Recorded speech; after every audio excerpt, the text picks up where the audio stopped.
Most people think pregnancy is the time to slow down, take it easy, avoid anything stressful.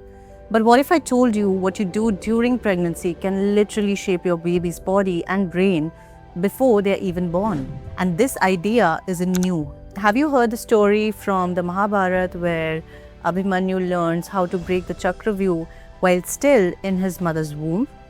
That story might not be as mythical as it sounds, because modern biology has something very similar.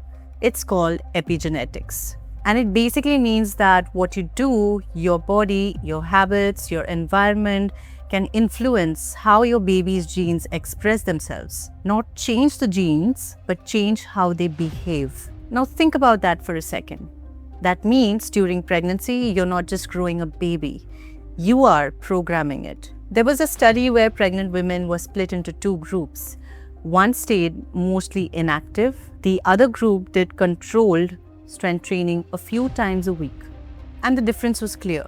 The babies from the active mothers showed better glucose regulation, healthier birth weights, and signs of stronger muscle development. So how does that even happen? When you strength train, even if it's something light, your muscles start pulling glucose out of your bloodstream.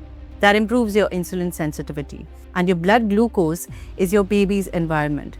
If your glucose levels are constantly spiking, that signal gets passed directly to the baby. Over time, that can program the baby's metabolism to store more fat, respond poorly to insulin, and increase the risk of obesity later in life.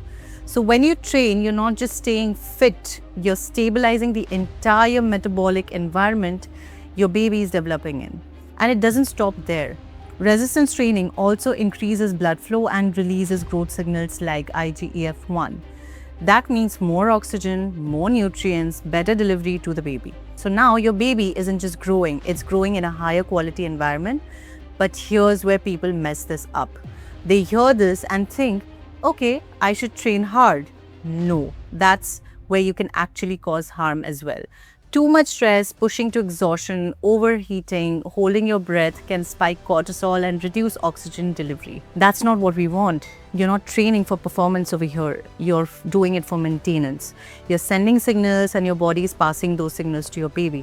So the goal is simple: moderate resistance, controlled breathing, consistent movement, not intense workouts. This should be done only in the presence of experts who can tell how much you should work out on the basis of your body type and your body's physiological needs. Because everything you do, your baby is picking up on it, even before they are born.